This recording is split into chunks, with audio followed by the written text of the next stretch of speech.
Marcelino, parece que a produtividade no Brasil é um ponto central, não só no pipeline, mas em todos os contratos de relacionamento com empresas fornecedoras e empresas tomadoras de serviço, né? Mas antes de você partir para isso, você gostaria de apresentar o nosso convidado de hoje? Claro. Hoje nós estamos aqui com uma unanimidade da comunidade brasileira de dutos no módulo construção. Paulo Saldanha é um profissional de 50 anos da atividade de construção de dutos. Como já falei, a comunidade toda reconhece ele como uma referência técnica e profissional, e não tive aí a oportunidade de trabalhar diretamente com ele, porque a minha atividade foi muito mais ligada na área de tecnologia, operação e manutenção, mas hoje nós temos aí o prazer de estar com o Paulo Saldanha aqui no Pipeline Net. Bacana. O que você começou com a sua provocação, eu vou deixar muito mais para o Paulo falar, né? Que é o problema do custo Brasil. Mas a produtividade afeta, as nossas... eu vou dizer que os nossos requisitos legais, trabalhistas, muitas vezes dificulta, mas nós temos coisas que são particularidades nossas, né? Faz parte da nossa história. E o Paulo conhece isso porque está na estrada, né? Está na faixa de dutos há 50 anos. Então, nada melhor que passar a palavra para o Paulo, com a provocação Paulo, quais são as nossas dificuldades na construção de dutos no Brasil? Quando se fala em produtividade, significa fazer a mesma coisa com menos recursos. Quando se fala em produção, significa fazer qualquer coisa a qualquer custo. Não é isso? Então, produtividade é isso aí. E o exemplo que eu dou é o seguinte: numa obra de duto, provavelmente a mão de obra gira em torno de uns 18% a 20% do custo. Você tem equipamento mais uns 20%, 22% de custo. E os subcontratos daqueles itens que normalmente as empresas consultoras não têm expertise, então ela subcontrata. Por exemplo, construção catódica, ensaio destrutivo, furo dirigido, etc. Então, você vê que 70% do custo do duto está na mão de obra, equipamento e subcontrato. E o restante, 12%, está no combustível, que é um troço caro aqui no nosso país também, né? Por isso que a gente fala do custo Brasil. O exemplo que eu já dei, eu vou repetir. Quando você vai fazer um cruzamento de body machine, né, com instalação de tubo camisa, a equipe entre encarregado, operador, para lá, tem umas, dependendo aí de 15 a 20 pessoas, né? Se você fosse fazer isso lá nos Estados Unidos, você faria com 5 pessoas, porque lá não existe o desvio de função. Isto é, o mesmo operador da body pode operar a escavadeira. O mesmo operador da escavadeira pode soldar, ou pode carregar o taco nas costas. Aqui não pode, não é isso? E isso aí encarece, e não tem como a gente fugir. Agora, também tem que entender que o duto, uma vez pronto, ele se paga rapidamente, não é isso? E a lenda dizendo que o duto tem uma vida de 20 anos. Vou dar um exemplo. O primeiro duto que eu trabalhei foi o Bateopasa, que está funcionando até hoje. Então, ele se pagou, se repagou, etc, etc, etc. Agora, Paulo, quantos metros de duto se faz por dia? Como é que é essa equação da quantidade de metros que se faz por dia? A equação é mais ou menos assim. O dono do empreendimento chega para você: eu quero um duto, dá o diâmetro, dá a extensão, dá todo o projeto básico, etc., e diz: eu preciso disso aí em 20 meses. É isso? Aí você tem que dimensionar a sua equipe para que você faça em 20 meses. Mas quando você fala que o duto vai ser feito em 20 meses, cada fase que faz um duto tem que ser menos de 20 meses. Vamos por aí, 8 meses. Abertura de pista, 8 meses. E vai ter daquela defasagem entre uma fase e outra, para ser feito em 20 meses. Então, a experiência, no duto, não tem standard, como quilo hora-homem por dia, aquelas coisas que tem em obra industrial. Você tem que conhecer o dia a dia de um duto para você dimensionar quanto recurso você tem que pôr para atender a produção que você precisa.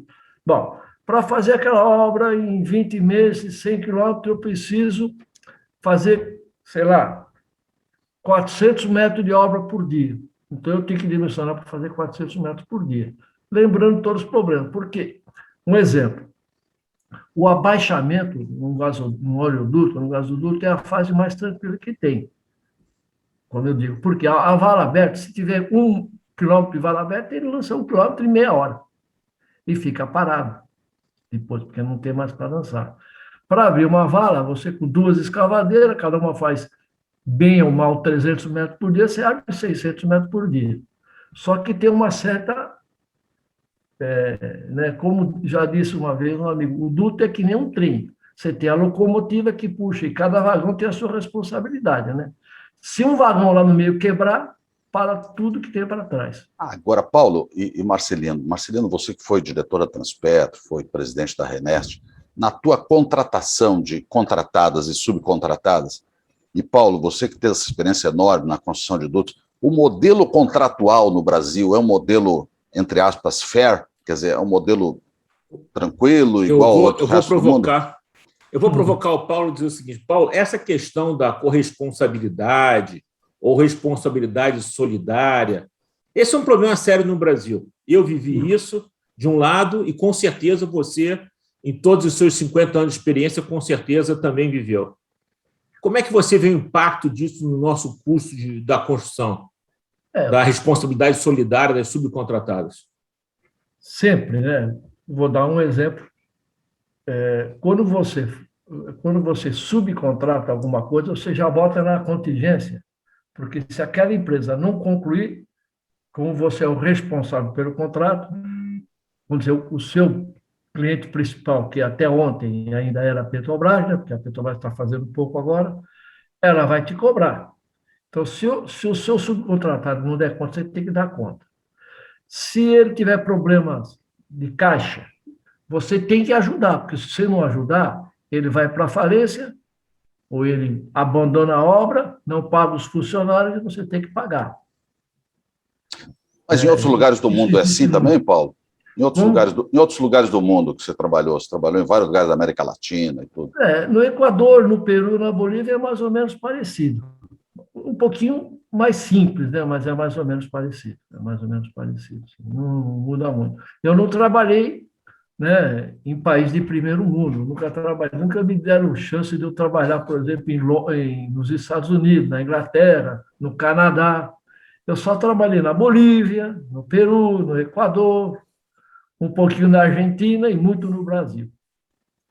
Ainda tem tempo, Paulo. Ainda tem tempo. Quem sabe não vamos aí construir duto no Canadá, lá em Calgary. Para você ter uma ideia, existe uma empresa no Canadá, eu recebi outro dia, eles estão querendo construir um duto para transportar grão. Se lá eles estão pensando assim, é porque é interessante. Se vocês procurarem, aí vocês vão encontrar no Pai Google isso aí. Esse assunto é muito interessante para o mercado brasileiro, com certeza. Nós não temos o transporte de minério, não é? Temos, é o mineroduto, né, o slurry, mas isso nós temos bastante já, né, feito. Agora, grãos não. Por quê? Porque existe um lobby danado. São duas coisas que é deficitário no nosso país: duto e ferrovia. É verdade. Paulo, outra questão aí. Como é que você vê essa questão do stop-go, A gente constrói 3 mil quilômetros de dutos, depois para 3, 4, 5, 6 anos. Depois, essa questão toda do custo da mobilização, o que você fala sobre isso? Na verdade, nos anos 70 até 80, era tudo direto, não parava, né? Eu lembro que eu trabalhava na Tequinte e ela chegou a ter 5 obras de duto ao mesmo tempo, né? Agora, o problema todo, não é uma área que eu domino aí violentamente, mas eu acho que o problema todo é investimento. Quem fazia isso era a Petrobras. A Petrobras, com os problemas que teve, parou de investir, né? Inclusive está vendendo suas coisas. E é óbvio que se você fica algum tempo sem mobilizar, quando você vai mobilizar, descontinua. Então, aquele encarregado que era prático, ele já foi para outra atividade, não está interessado mais. Aí você vai ter que formar uma outra mão de obra menos experiente, menos produtiva. Isso. Vou interromper vocês. Chegamos aos nossos segundos. Paulo Saldanha, Marcelino Guedes. Obrigado, Paulo. Um grande abraço. Obrigado por ter você aqui com a gente. Falando pouco, mas falando tudo.